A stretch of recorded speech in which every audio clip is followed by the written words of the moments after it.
It's your baby boomer Kitty Lane from the Peninsula in Virginia. And welcome to another live Create and Relate.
You want to know what I'm working on? You got to come on the live.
Hey, sis.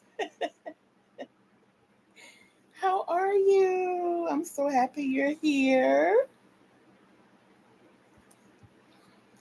I heard that you weren't able to get your surgery. I'm so sorry. I am so sorry. I wish I was like in a position to be the philanthropist my heart wants me to be. I really do, because all of my people would be taken care of. Yes, they would.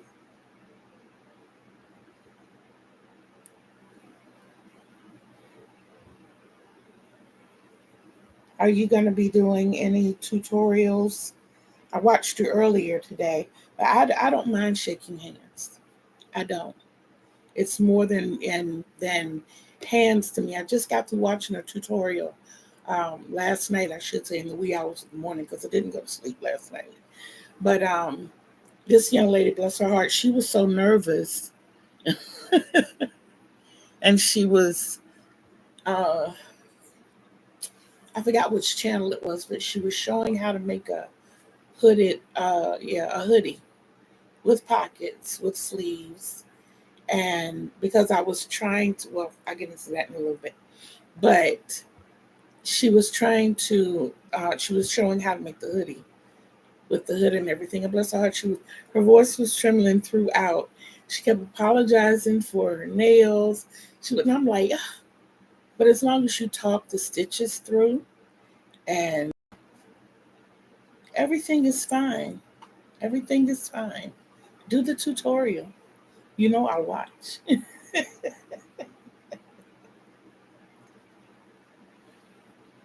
You and your mechanical self. Cool. Cool. I know that's what you said you were going to do. So I'm with you. I am with you. I wanted to I wanted to do one for my ruffled hat, but I don't call it a ruffled hat.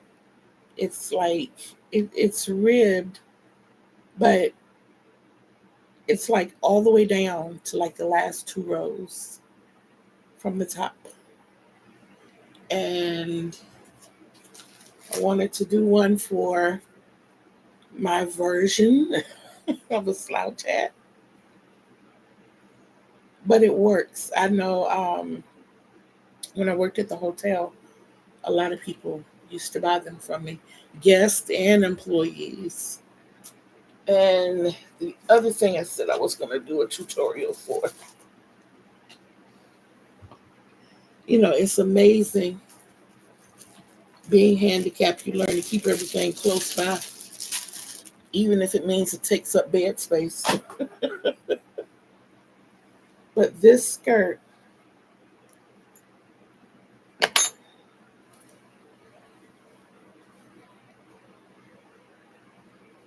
it's got the wrong side. It's got the split in it and everything. And it's got the expandable waist. This is actually my granddaughter's size, but it's supposed to be a skirt for me. So I made it so that I could easily take this apart and continue to add to it. And what I'm actually working on right now is a dress. I got the waistband done. Yeah, that's the right side. Yep. Thank you.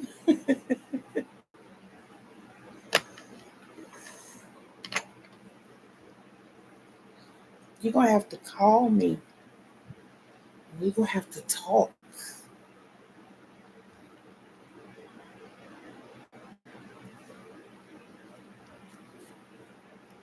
How are you feeling? Thank you, Veronica. How are you?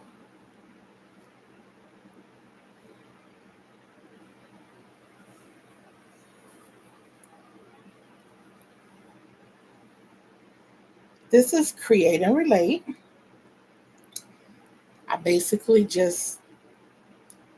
I give my opinions Some of the opinions that I give, I literally have to research, and some of them are based on experiences, mine or others. Um, and it's just my opinion of the situation. Try to stay away from politics because I don't know as much as I should know. Um, so I don't put myself in positions to question other people's ideals when I don't know as much as I feel I should know about the situation. That's the way I should say that.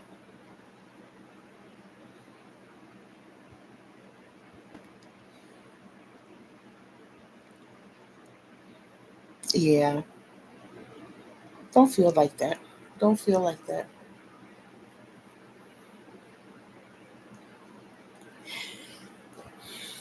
The pineapple pattern, I tried it years ago, and I'll probably have to do like I've done with the foundation um, crochet or the foundation chain. Um, I started trying the foundation chain about 7 years ago, and it looked really crappy. So I kind of gave it up and stuck to what I knew, what worked for me. Um, I'm a lot ADHD and OCD and some more alphabets to go along with it. Um, I can't say that crocheting saved my life. I can say that crocheting helped give my life definition. Um, I learned, I started learning to crochet when I was 5 years old. I never, even now, got to a point where I thought I knew everything there was to know about crochet. I'm still learning every day. I picked it up and put it down so much. Picked it up, put it down, picked it up, put it down. And I love the fact that I'm in a position that I can teach other people. I would really like to go back to school and get a degree in crocheting. I think that would give me a little more purpose. But my thinking was back around the time that The Walking Dead came out. I'm a huge horror and paranormal buff. And that was one of my shows. And I started asking myself, if the apocalypse were to happen, what would I have to offer? What is it that I can do that would make my life valuable to others? I haven't been able to run since there is such a degree. I've looked it up. You can get your master's, you can get your bachelor's, you can get your bachelor's of arts, and you can get your master's. I don't know if they will allow you to go any further than a master's, but I know. But when I asked myself, what do I have to contribute? I had my first heart attack when I was 36. That was in 2000.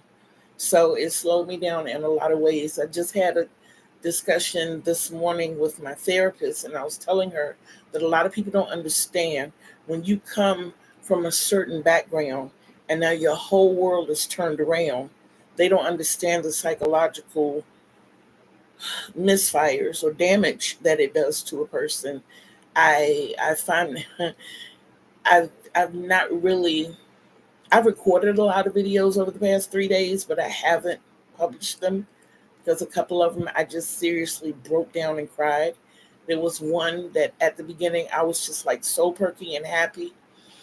And by the end I was sobbing. My face was just as wet as if somebody had poured water on me because I admitted out loud for the first time that I'm lonely. And it's still hard to hear those words, but it's who I am. Um, and I am. I supposedly was in a relationship for 4.5 years with a guy I never saw in person. We would video, we would talk, we would text, but where the hugs? Where's the cuddling on the couch, eating popcorn, looking at movies? Where's the going out to the romantic dinners, the walks along the beach? And it's amazing that even that has taken somewhat of a toll on my life, because 4 years ago, when we first moved into this apartment, and well, it was actually December 31st, 2020, but for all practical purposes, 2021, the beginning of 2021, I have watched my health go down so quickly. I It scares me. For the past 3 days, I've almost been confined to this chair. My bathroom is right behind me. That's about as far as I can walk. And it's scary to think that even last week, I was getting up and going out almost through the whole house to get to the patio to sit on the porch. And I can't do that now. I get to the door of my room and my legs hurt so bad I have to turn around and come back and sit down. And it's scary to watch yourself go through that. But what I would have to contribute in case of an apocalypse, I can crochet, I can write, and I love to write. I'm a poet. I'm a published poet and a published novelist. So those are two things I know I could do. I could be the historian for the group, and I could make everybody blankets and jackets and shirts and pants and scarves and shawls and hats and so forth and so on. I could do that. So I would feel like I would make a valuable member to the community.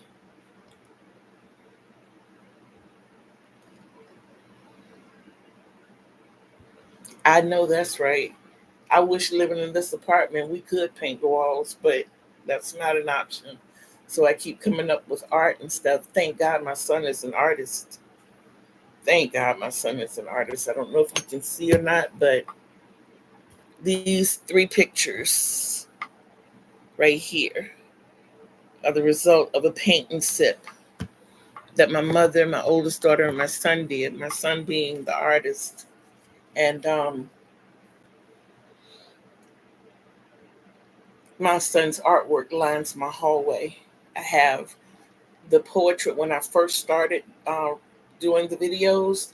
The portrait of the baby behind me was my granddaughter, and it was drawn by a coworker of mine. But my son did a self portrait, and eventually they're going to be over there.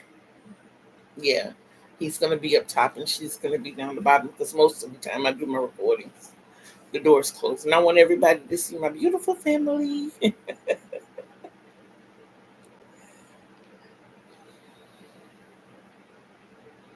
So, Veronica, where are you from?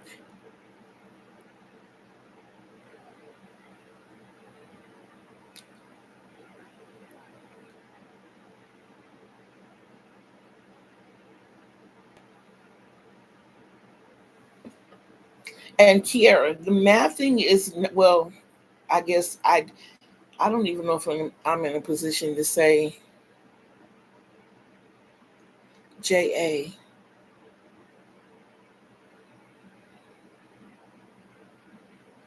Jamaica!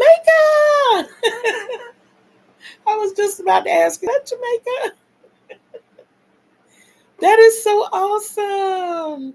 That's one of the places on my bucket list. I'm a weird person. I don't want to go to the beaches of Jamaica. I want to go down home and get some down home cooking from Jamaica. I want to visit places that people don't normally visit, you know? Okay. Okay, you're from Jamaica, but you live in Canada. Cool. What part of Canada? I've never been out of the United States that I can remember. I was told I went as a child, but I don't remember that. Okay. Never heard of it. I heard of Ontario. I have a nephew who lives in Canada, but I don't know where. That's sad. I talk to him often, though. I'm originally, well, My background is funny. My whole life is a mess. Um, I was born in Richmond, Virginia. I lived there for 2 days after getting out of the hospital. And I was immediately taken to Wilson, North Carolina, where I was raised by my grandparents. My grandmother was a chef. She had her bachelor's with a ninth grade education. She got her GED and she went to school, culinary school, and got her degree. My grandfather, with a fourth grade education, was a self-made millionaire. Um, but they didn't live like rich people. They had a struggle because my grandfather was African American. His family migrated here from Haiti, and my grandmother was Lithuanian. She was white. So they had their own struggles, but I was not raised in the struggle, even being raised by them, and neither were my aunt and mother. Um, we see people as people, you know. And my mother came to Carolina and brought me back to Virginia just before I turned 4, and that's when my life became a living. Yeah, I don't like Virginia. I've been here most of my life. When I graduated high school, I went back to North Carolina, and then my grandmother begged me to come back to Virginia for a little while. And while I was here, she passed away. So I felt like I got stuck here. But I don't like Virginia. I don't. I'm here because my kids and my grandkids are here. Well, two of my children, my biological children. How long have you all been crocheting?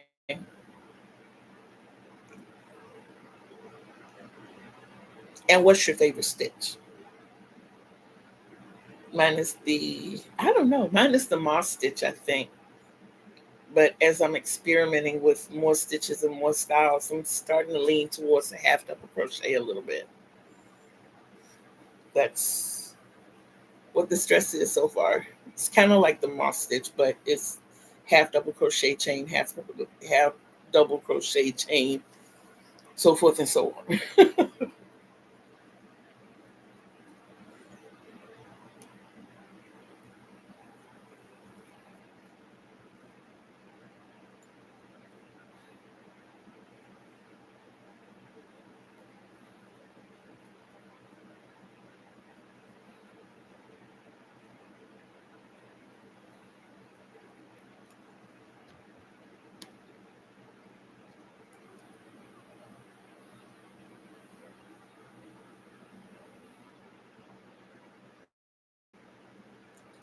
Wow, okay, cool. So what got you started crocheting? Is it like something you saw and just decided to pick up, or was it a suggestion, or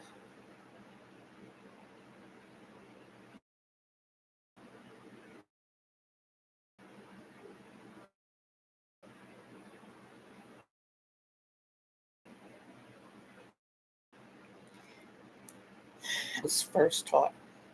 Thing I made was a poncho and a tam, and she taught me how to make the. I know what it is. I just can't think of the word. The little poof bally thing. I can't think of the name of it. Forgive me, but she taught me how to make that, and they didn't have the little fancy tools that they have now. And I have fancy tools, but I would be lost. Things I wish I had held on to.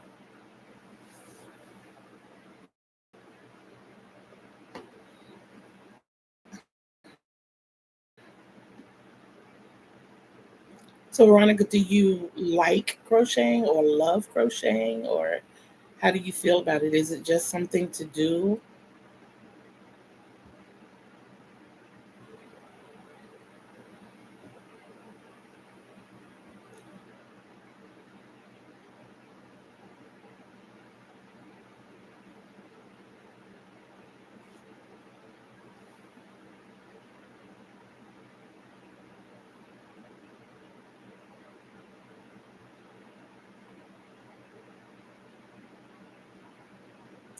Cool. Cool.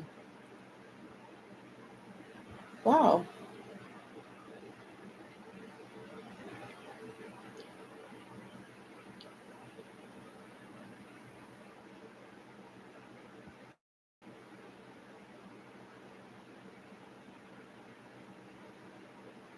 That's awesome. Both of you. That's awesome. Like I said, the first thing I made was poncho and a tam for myself, and I kept it for years. I think I kept it until my oldest was born.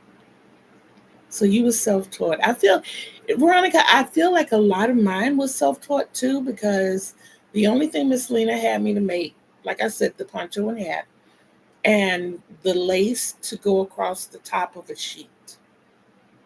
That was it. That was as long as I was with her. And then from there, we moved. So I dabbled with it a little bit, and I would make, back then we didn't have YouTube, of course. This was in the late 60s and early 70s. So, wow, that's awesome. That is awesome.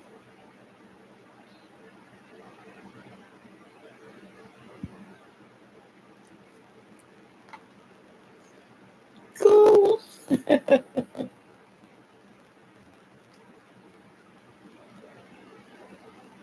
haven't seen Yellow yet.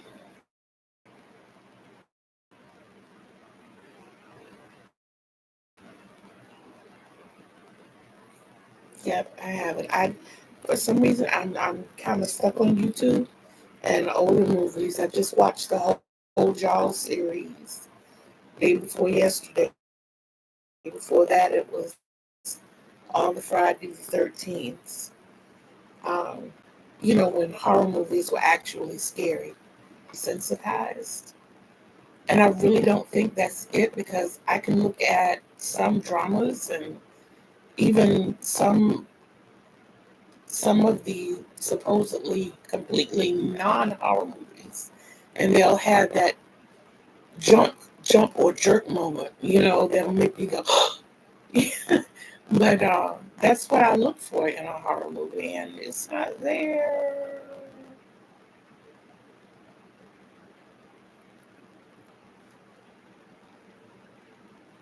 Okay, that's more like lace, right?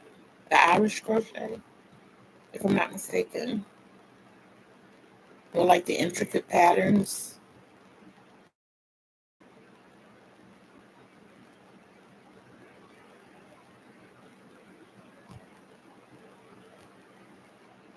You guys have made me a very happy woman tonight. You have. Like I said, I just admitted that I was lonely, and it was a hard thing to say out loud, but and it's not that I'm embracing it, it's that I understand, that's where I am in life. So I'm not okay with it, but I know what I have to do to change it.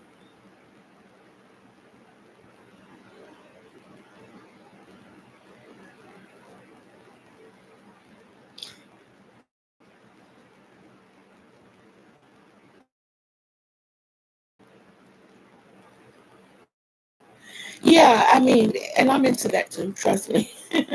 um,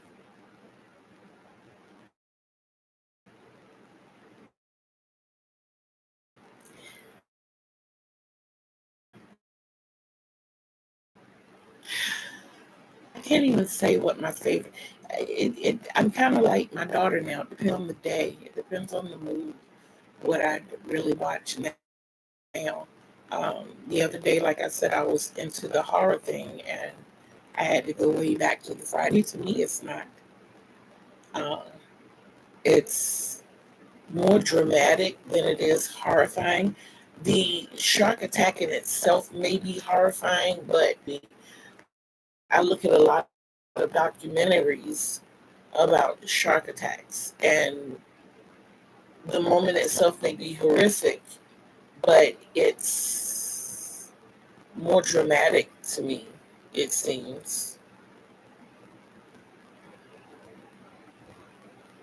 And that's what you have to do, Veronica. I have created so many stitches. There is one stitch called I think it's called the bead stitch. And I have been doing something very similar to that for years. It's slightly different, but it gives somewhat the same effect. And, not knowing who to contact, how to get it out there, I just kind of held on to it.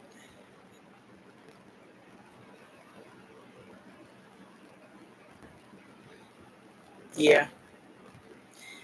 I think I got out of the granny squares themselves because I really don't like sewing together.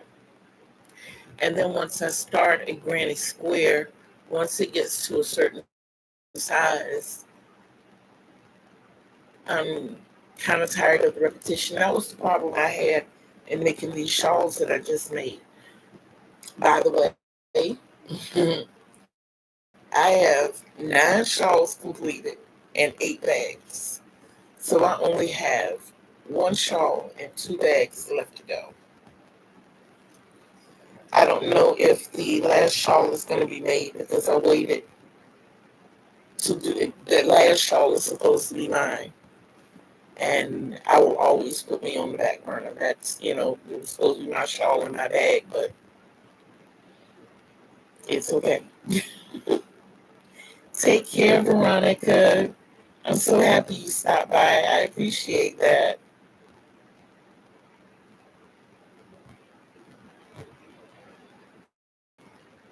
Oh, those so sweet. I'll take those. Yeah, but my daughter's best friend stopped by earlier, and she was looking at the shawls, and she was like, "Mom, I would really love a dress." And my mind just started working, and I know I have this thing for this style waistband, and I figured I would start with the waistband and work from there. So we're gonna see. We're gonna see what happens. I'm excited to see what happens, but at the same time, I have taken it loose at least 5 times already. I started with a single crochet um, in the purple, and then I did the moss stitch like 3 rows above that, and it just was not hitting for me. So then I did the single crochet across the bottom row and started up with the half double crochet. But with this being acrylic, um, even though I know this young lady gets cold, and she would probably be wearing it for the winter, being that she likes long dresses. Okay, that's cool. The Taylor Swift dress. If I were to make one, it would be for my granddaughter. I don't think my daughter would wear one. I don't even think my oldest daughter. My oldest daughter generally wears anything I make him give her, but I don't even think she would wear it.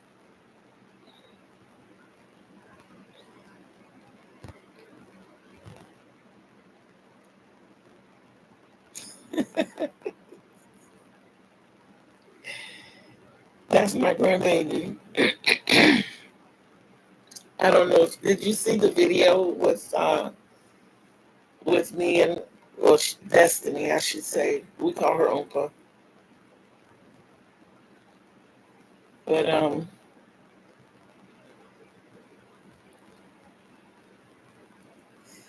Destiny is very tiny.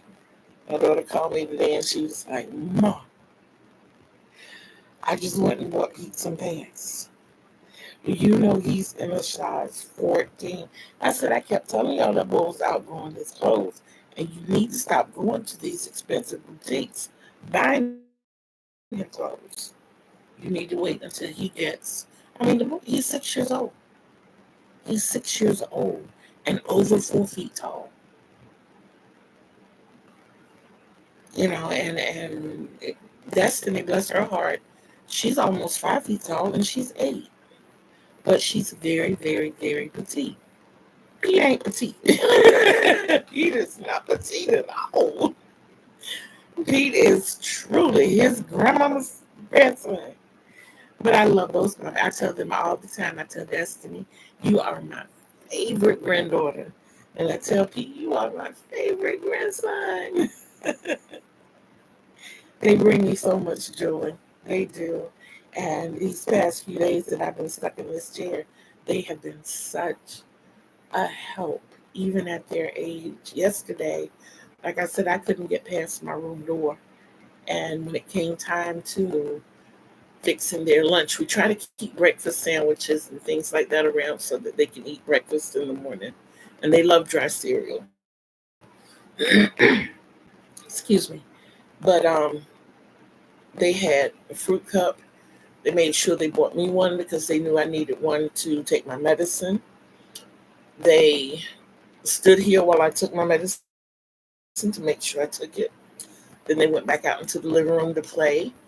And then they came back and had their clothing with them so they could take their showers and everything. And Grandma always lotions them down. Well, coconut oils them down. And we did the coconut oil thing and had our little laughs and giggles. And when it was time for lunch, they bought everything I needed to make lunch back here in the room. Yep, they wanted peanut butter and jelly sandwiches and chips yesterday. We keep chips and we try to keep bread and, things to make sandwiches. But they brought it all back here in the room to me yesterday. And I made it sitting right here in this chair. Yep. And then, of course, when their mom got in from work, the auntie came and picked them up. So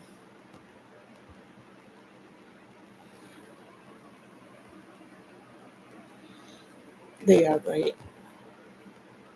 They are great. I'm blessed with my family. I remind my kids often how proud I am of them because growing up like they grew up and where they grew up, they could very easily be a part of the system. My oldest daughter has a double doctorate, one in education, one in mathematics. My son is um, a veteran, an Army veteran. He is also management in his department. He works with computer software and security. He is also still employed with the government. I don't know how. He can't tell me how. All I know is that when they call him, he goes. that's that's all I know. But my youngest daughter is the mother of my grandkids, and she's a part of the management team at McDonald's. And I raised a total of 35 kids. I took on responsibilities of others. I had 8 stepchildren, but and 2 of them were adopted. 2 of them were legally adopted, Calvin and Renee. Um, I don't know where Renee is. Renee had not seen her father since she was a child. Migrate, I say, to Florida. She did, and she met her father while she was down there. And while they were together, he passed away.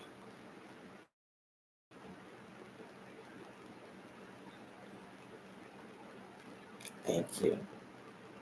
I can say out of 35 kids, I have one that's, I have one who's in the system. Um, he and his cousin got into an argument. The cousin wanted to go out, and he had his own date. And because he wouldn't stay, because my son wouldn't stay and babysit, the cousin convinced his daughter to say that my son had touched her inappropriately. So he is currently incarcerated. And even though after the sentence, the little girl came forward and admitted she lied, she was told to lie. Um, they're still in this big fight of trying to get him out. But I had another one. All of them except one graduated high school. The one that didn't was kicked out of 10th grade at the age of 21. I had a long talk with him. I'm like, look, I know you're smart. You know you're smart. What's the problem? And he finally said to me, Mom, they move too slow for me. So all I do is sit there and cut food in class. So I bargained with him. I said, so if I send you to get your GED, will you pass? And he said, yeah. And I said, you promised me. He said, I promised. And sure enough, I gave him the money to take his GED, and he passed it. He became a department head at Kroger's, at the local store over in Portsmouth. And then he became a floating department head. And then he became a store manager. And now he has retired. And he's a stand-up comedian.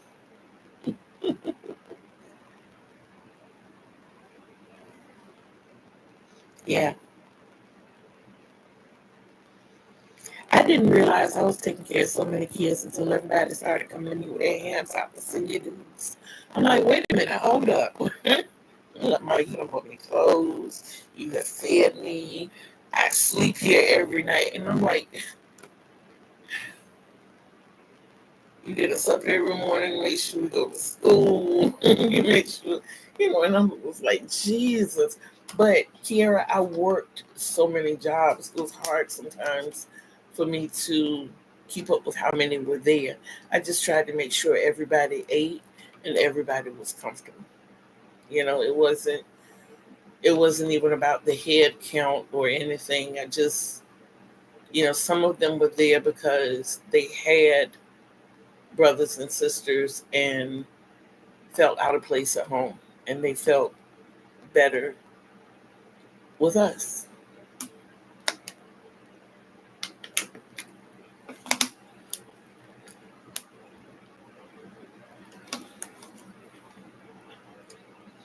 I don't like my fluid pills.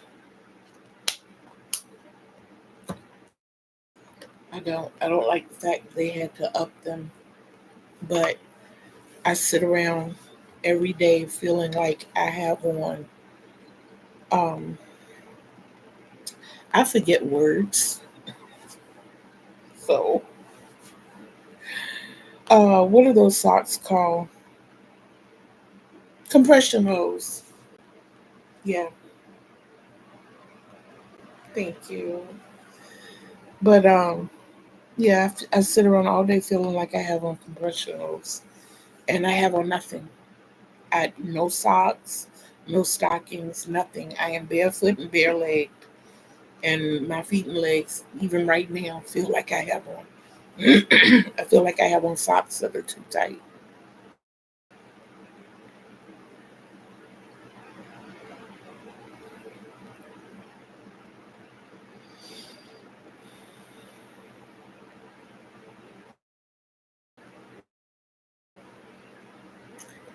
I am waiting on some yarn. Tamu keeps sending me these things and telling me I get stuff free. And like an idiot, I keep falling for it. But, but I can say I have been saying lately that I wanted to try different types of yarn. And that's how I got my hands on the alpaca and this different kind of wool that I have and the milk cotton. all of that. If it weren't for Temu, I wouldn't have any of that. The only thing I don't like about them is I can't read their wrappers. You know, I think they should have different wrappers for every place they ship to, and everybody should be able to read what they're getting. That's the only problem I have. I have to look at it and figure out what weight it is. Excuse me. And just recently becoming familiar with the smaller or the finer um, yarns, meaning thinner yarns, because I'm a worsted girl. I'm a medium worsted weight girl. And I'm an acrylic lover. So to get my hands on this stuff makes me happy.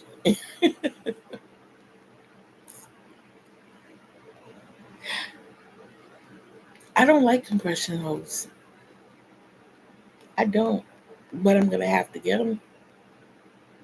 I don't.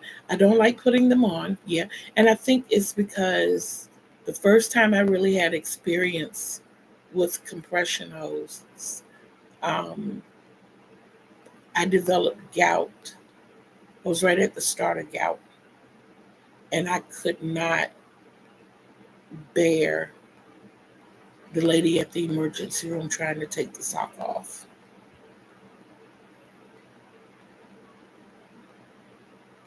You're right. James wanted to work out. Absolutely. Milk cotton, I haven't found it to be weird. The only reason it's weird to me is because it's so small. But it feels really good.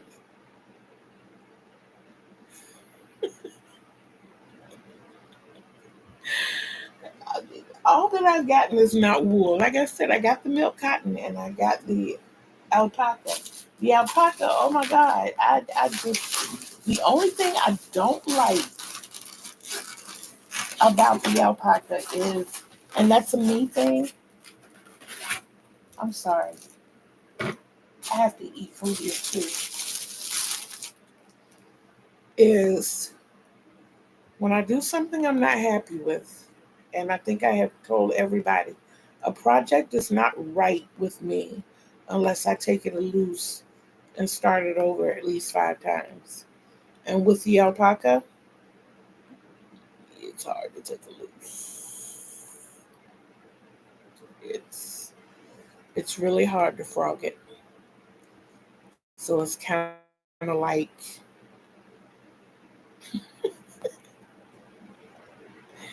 it's kind of like once you commit to making something, that's what you're making. Now the slouch hat that I made was made out of the alpaca, but this was supposed to be a scarf, and I knew where I was going with it. You know, I got the border. I guess I should turn it around this way so you can see the puffs. And I had the puff stitches going, and then I decided I didn't want the puffs there, so that would mean I'd have to frog it back down to here. But I have to do it like really slow. And I'm sitting here and I'm about to jump out of my seat because I'm like, oh my goodness, I got to take this out stitch by stitch because if I start, it snags. You're right. It is very snaggy.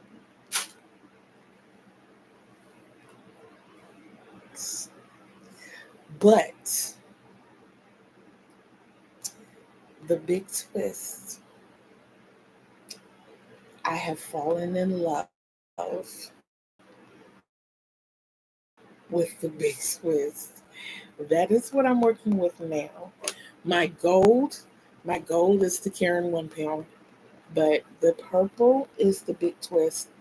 Since it is like, to me, it's like heaven touching it. It's just so soft and snuggly. And that's like right now, speaking of ripping it. So this is what I have going on with the dress so far. Cute, yeah. and shows little peaks of the midsection. Okay, I get that. But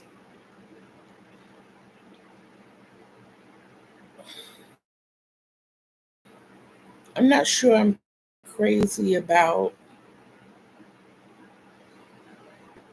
you know, I think I really want to do it more like a moss stitch. I think that's what I want to do.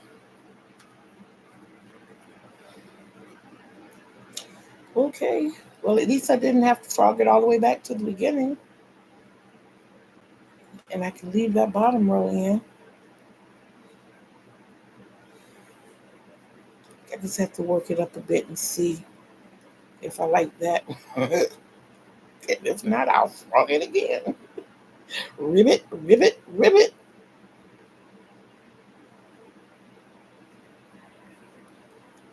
My doctor has signed off on me getting a pen, but I am so lightweight. My kids tease me. They call me a one hit wonder, even when it comes to edibles, because I will take a bite and it's time to go to bed. My son took the time to explain the difference between, uh, um, what is it, indica and sativa, and I understand it, and I got that. But whatever he gave me the last time I went to Texas was perfect. I went back to the hotel room. There were edibles. I had lollipops. I went back to the hotel room and I crocheted a whole blanket in like 3 hours. Yeah, it was box stitch. I get that. It wasn't difficult to do. But I mean, this was a whole box stitch blanket with a huge pumpkin in the middle. It was black, black, black. And you know, the lighting in hotel rooms is horrible. I was on the back side of the hotel. The sun went down on that side of the hotel. So it wasn't like I had major sunlight to play with, you know. And I had that lollipop and I stopped at the store and got me some yarn, and it was a little boy. My granddaughter was born with a condition called Hirschsprung's disease, and as a result, she doesn't have her large intestines, her colon, or her rectum. So her small intestines are connected directly to her anus. Um, we're all bowlers. We all duck pin bowl. And there was a young lady that my mother bowled with whose grandson, his name was William, but he was in the same situation as my granddaughter. Um, he's doing much better now, but he wasn't doing so well when he had his surgery. He struggled and he loved pumpkins. So I made him a blanket and a pillow. And his blanket was black with this big orange pumpkin, and his pillow was white with the orange pumpkin. Now, my oldest daughter, well, both my daughters have introduced me to sativa, but it's the same thing. I don't know what it is. I don't know if it's a demographic difference or what. My son was in Texas when this happened, but here in Virginia, one hit and I'm out. I am just totally out. Just need to try the whole conversation because it's not gonna happen. My daughter teases me every day. She said, "Mom, why don't you go to bed? Do you need help?" No, no. But I know why I can't sleep. I know why I can't sleep because my mind goes like this. It's just constantly going. And it was strange that Shelly said today that she wanted a dress because this is going to be my dress. I will give up my shawl. I will give up anything I thought I wanted. I am going to make me a dress out of this. sound good. You said 50 whole milligrams. No, ma'am. No, ma'am.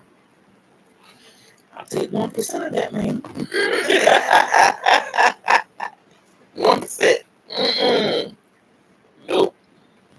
Mm-mm. And you know what's sad about it? The pain. I don't feel like it's masking the pain. I actually feel like it's offering relief. Well, I don't like pain meds. I don't like pain meds because I feel like and I'm getting ready to make up a word, the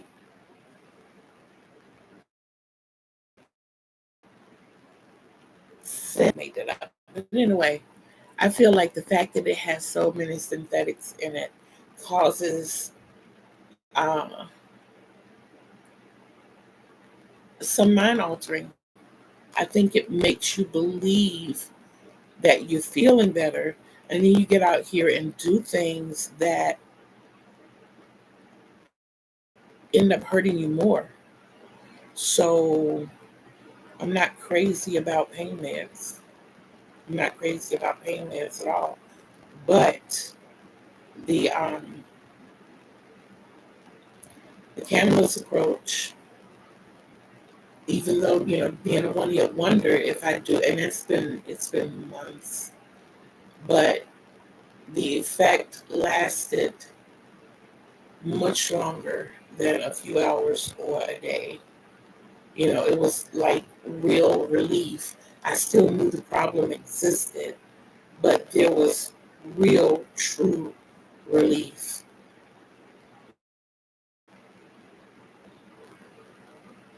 But the pain meds, and it's also the possibility of addiction to the pain meds. Right now they got me on 800 milligrams of ibuprofen because I'm allergic to Tylenol. I'm allergic to, I'm allergic to everything. just, just everything.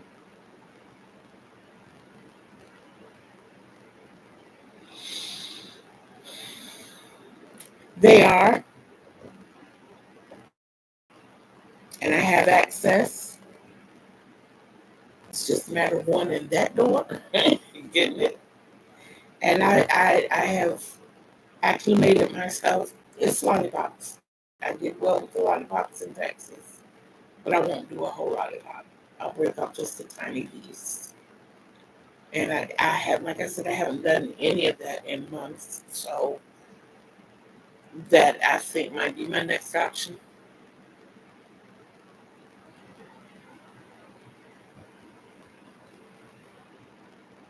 Yeah. See, that's another fear of mine with that's a main fear of mine with the pain meds. Because I'm at the point now that um, if I don't take that ibuprofen in the mornings, then I can't function that day or the next day. Are you leaving me?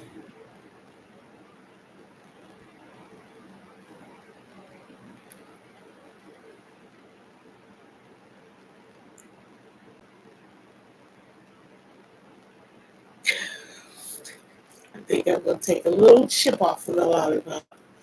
Yeah, but yeah, I and see, I didn't take the ibuprofen day before yesterday, and yesterday I suffered. Yesterday I suffered. I did.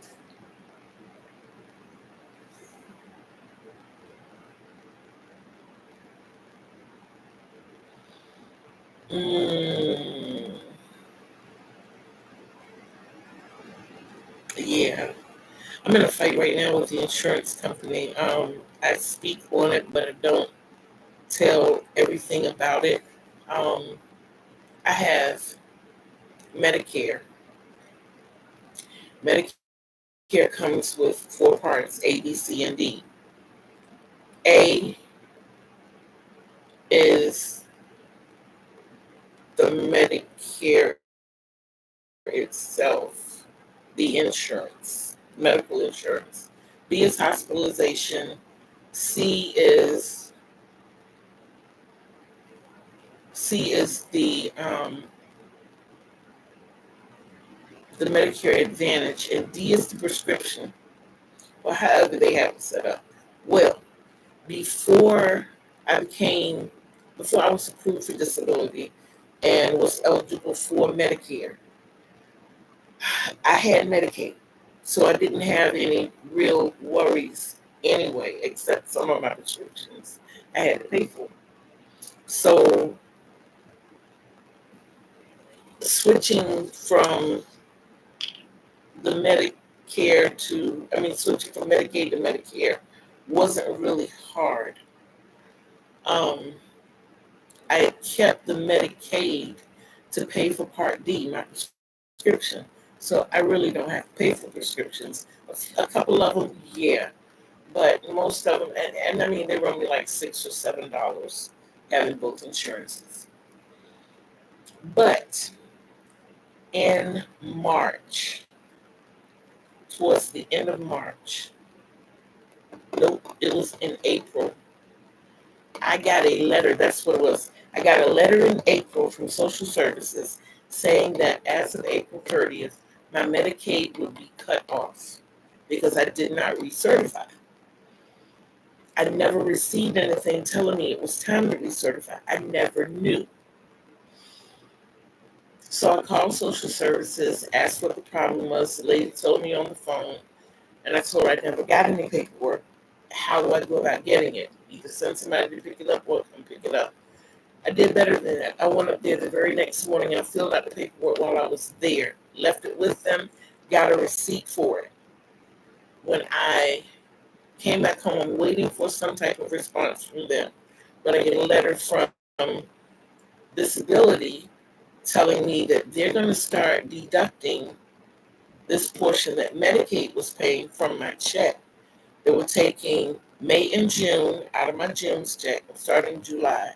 They were going to only take 1 month at a time. So it was like $400. Mind you, I get a little over $1,100. My rent is $1,400. Okay, so I'm already behind the 8 ball. So when they took that 400, might as well say it was 350 something. When they took that, it was a big bite. Ended up having to go to court for that. We did not have it by the time we went to court. We were able to pay May by the time we went to court in June. But by the time you go to court, you're supposed to have a zero balance.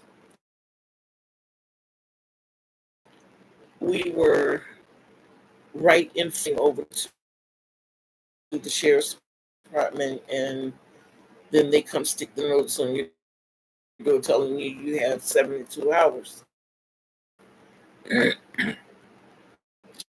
But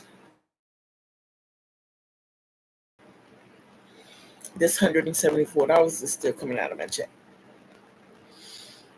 Now, I'm getting bills from the hospital because on their end, it's reading Medicaid inactive. Mind you, I have never received anything else from Social Services saying whether I was approved or not. When I call them at least twice a week, every week. When I call them, they tell me, oh, you have Medicaid. It just doesn't cover that portion. Okay, so why am I getting bills from the hospital? So in talking to my therapist today, because they weren't paying her either, she said, give me your number again. And I gave her my member number. She said, you know what? That's not the number I need. I need your Medicaid number. So I gave her that number. Everything went through without a race. I mean, without a hitch. Everything went through while we're on the phone with each other. And my thing is, does everybody know to read that number? And am I going to get my money back for this money that they taking? They owe me. They owe me.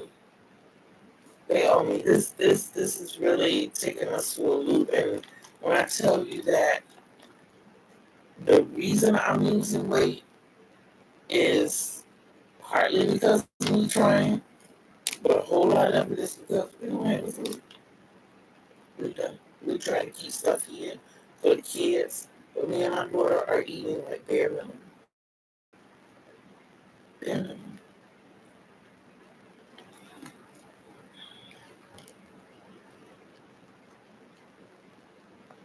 It's frustrating because I need a paniculectomy. I don't want an abdominoplasty. And everybody that I talk to in bariatrics is telling me, well, your insurance won't cover abdominoplasty. Okay. Maybe y'all don't understand English. What I'm saying to you is I don't need abdominoplasty. I don't care about my sweet rolls on the side. I don't care about my wings. They're fine. All of that is okay. I care about the fact that I am now growing a lymphoma on the bottom of my stomach. That's what I care about. I care about the fact that the reason my legs and feet are so swollen is because every time I stand up, sit down, anything but lay down, my stomach is cutting off the circulation to my legs. The blood can go down, but it's not coming back up. And then when I start telling them how it's making me feel, the first thing they want to say is, have you thought about seeing a therapist? The name I want to call them, mm,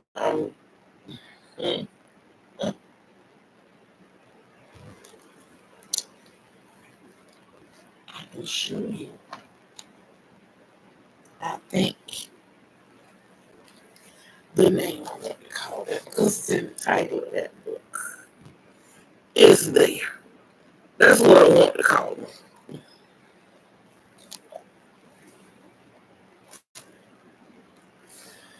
They, and the only way you get them to listen is when you say things to them like, if I was your mother, what would you do? How would you handle this situation? And you can see the expression on their faces change. You can, hey,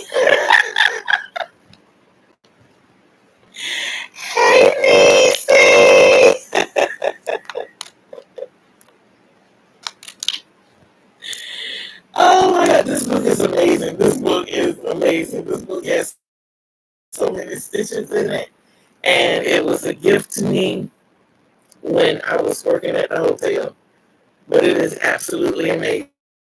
I mean, things that I never thought I knew about crocheting. The only thing I don't like is in books like this, in tutorials, in tutorial type books like this, is that they only teach you one way of things like holding your yarn and holding your hook.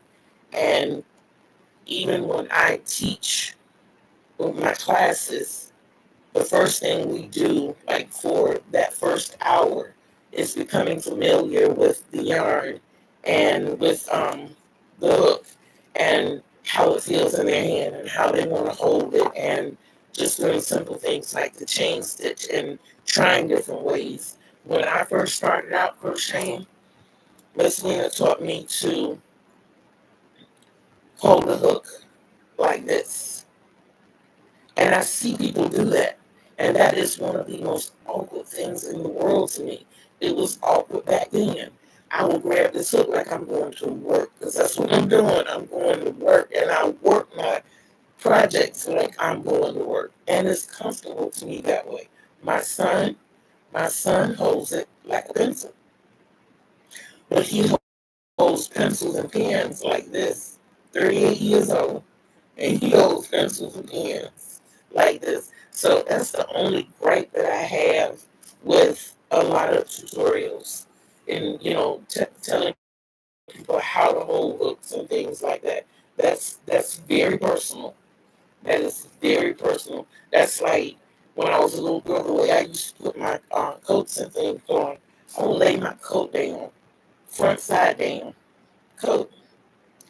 I would lift the back up and put it over my head and then slide my arms in. That's how I put my coats on. And sometimes today I find myself doing the same thing with jackets and sweaters. It's a personal thing. How you gonna tell somebody how to get dressed? You know, absolutely.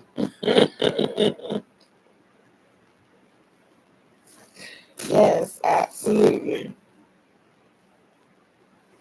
They say stick, ram it in, pull it out. Yeah, that's how I be working. That's exactly how I be working. But I love that book when it comes to the stitches. I love that they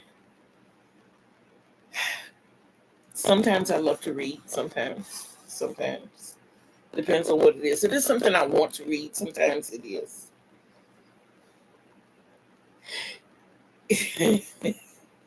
But I bet it's comfortable to her, Drea. If as long as it's comfortable to her.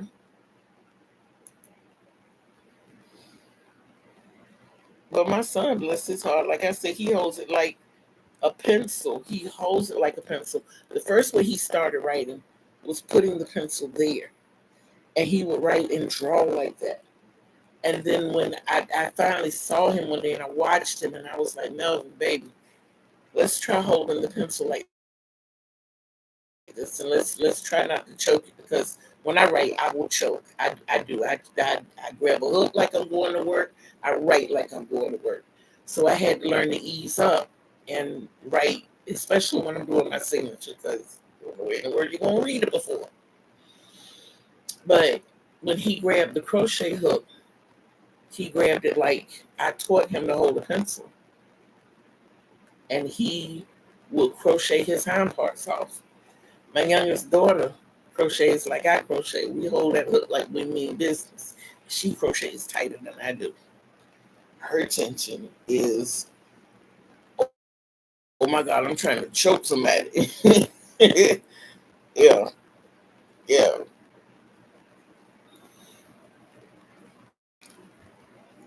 Okay, you take care. You take care, and we're on this getting better thing together. And if I need to send you my number again, I will.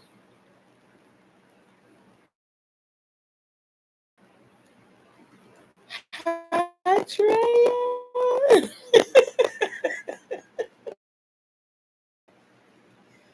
I am so glad you're here. My daughter went and ate Mexican today, so she brought me back nachos. And I love nachos from the Mexican restaurant because it has the rice, it has the black beans. Oh, I always get chicken and beef.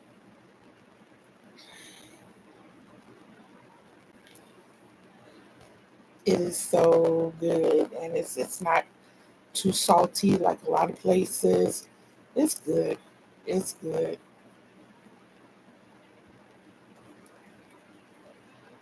So how you doing? What are you working on? Well, you told me to. You made the suggestion, and I told you I would try it.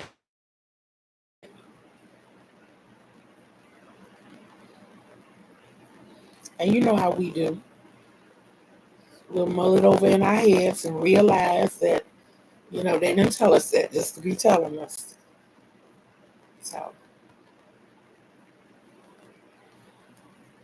I am working on a dress. My daughter's best friend said she wanted a dress. So this is so I think the only thing I might be scared about doing is the hips, because she has wide hips. But that was why I made the waistband like this, so that it wouldn't be so, as I start doing the stitches down, it wouldn't be so bad.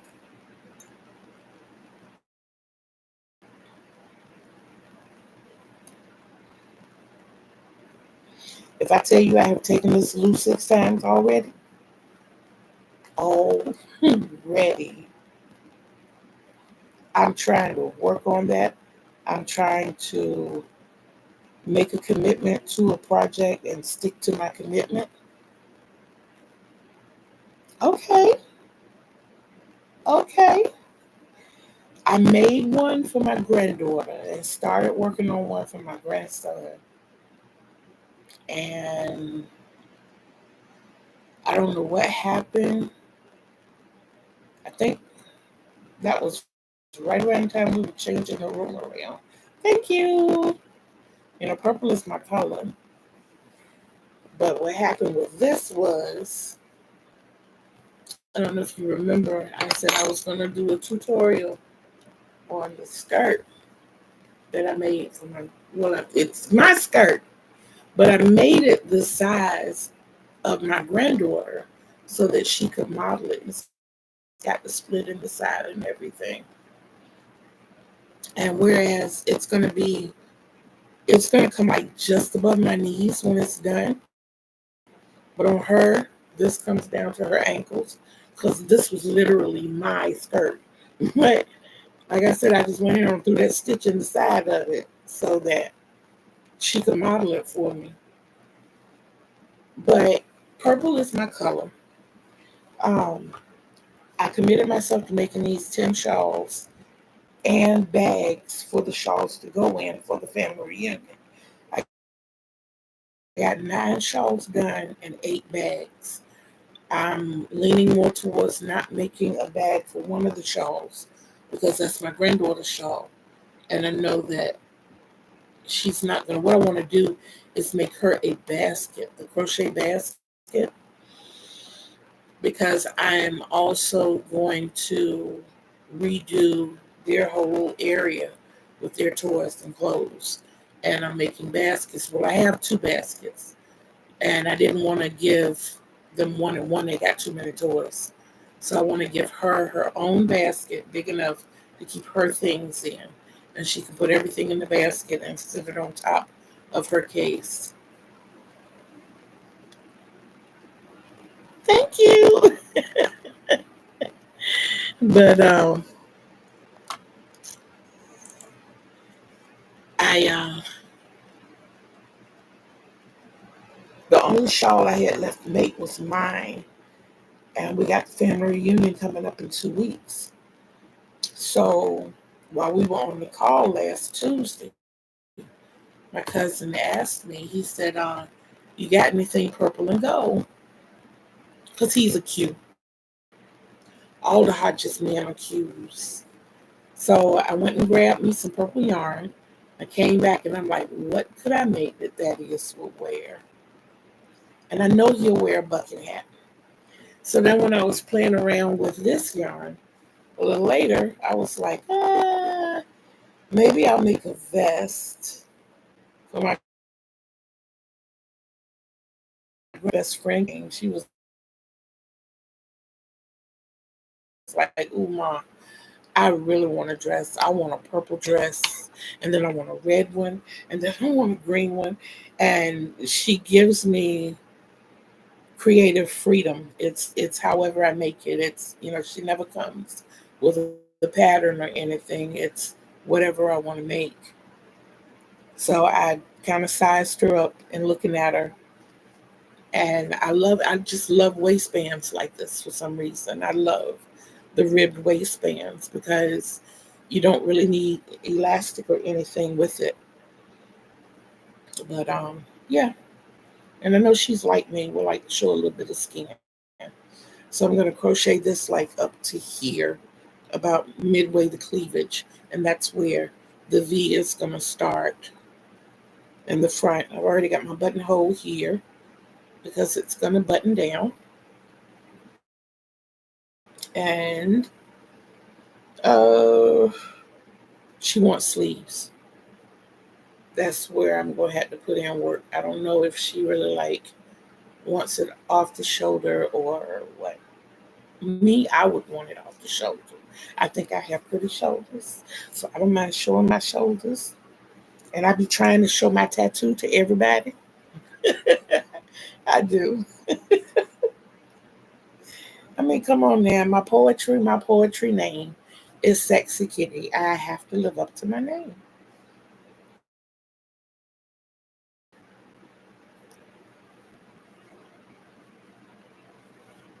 What are you working on? How did the bathing suit turn out?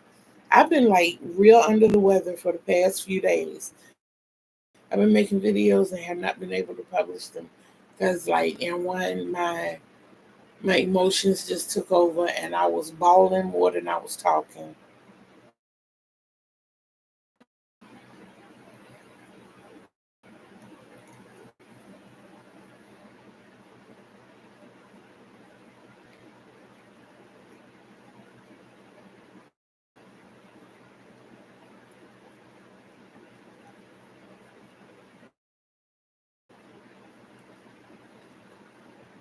I had to put the M hook down. Mhm. The pink and green one, the Alpha Auntie. I was like, see, I'm gonna get myself in trouble working with this hook right here.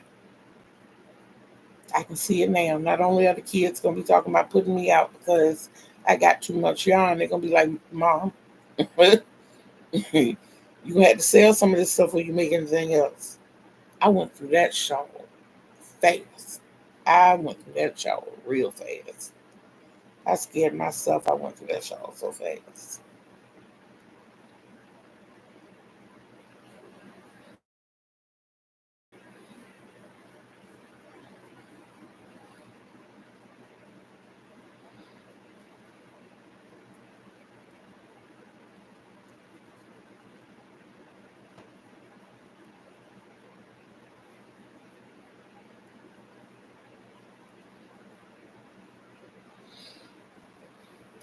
I've been up here for like an hour and go soon. Um, because I have to look up some stuff and get my paperwork ready for tomorrow. I got to start calling some people again. I got to find out if this if these bariatric people are going to be able to do the surgery that I need, and I hope they listen to me. I don't want them to do anything to my stomach itself. I don't want no stapling. I don't want bariatric surgery, so to speak, and I don't want cosmetic surgery. I don't want abdominoplasty. What I need is a paniculectomy. I need the panna cut off. Um, my doctor went back and pulled the records from when I had my hysterectomy, and she believes that's when all of this started. I can lose weight in every part of my body except here, and my gut is so big. The reason my feet and legs are swelling, we believe, is that I'm starting to form a lymphoma on the bottom of my stomach, which is not cute. Like I said, my name is Sexy Kitty. I can't. You know, anytime I look at my body and it makes me cry, I can't do that. I can't do that. I've dealt with this. I don't call it a fupa. Taken off. I don't care about my sweet rolls on the side. I love my sweet rolls on the side and my back fat too. That's fine. We can work with all of that. I have always enjoyed being a big girl. I will never take that part away from me. I got skinny one time when I was after I had my oldest daughter. I got all the way down to 129. Skinny is not for me. It is not for me. The doctors were like, yes, you're 5'4". That is the perfect size. I'm like, Dad, no. You don't know me. You do know me. No, I've never had a problem being a big girl. I was a cheerleader for 4 years as a big girl. I played football, basketball, softball, ran track, was in the band. Never had any problems. But I went, at the time I had my daughter, I had been through so much. I had been through molest abuse. I had been through a lot, and it was still going on. But when I had to have the hysterectomy, the doctor told me that I had a condition where my uterus was actually, the inside was eating its way to the outside. And he wanted to take it out. So they took my uterus and my cervix. They left my fallopian tubes and my ovaries so that I wouldn't go through menopause too soon. They lied. Because it started like 2 years later and it lasted for years. I mean, I didn't come out from under menopause until like 2 or 3 years ago. And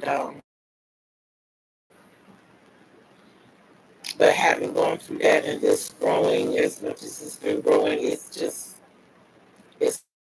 taking a toll on me.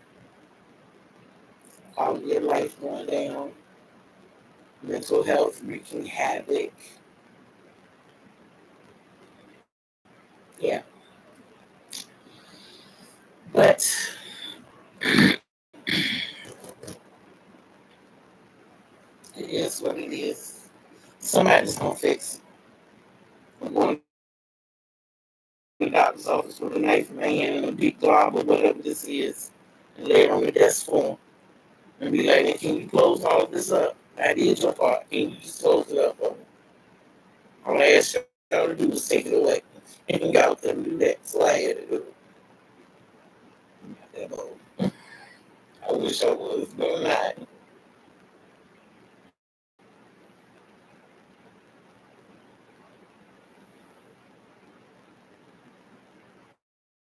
On this dress, because after doing 3 rows, after about getting it done, I'm gonna get these videos out here.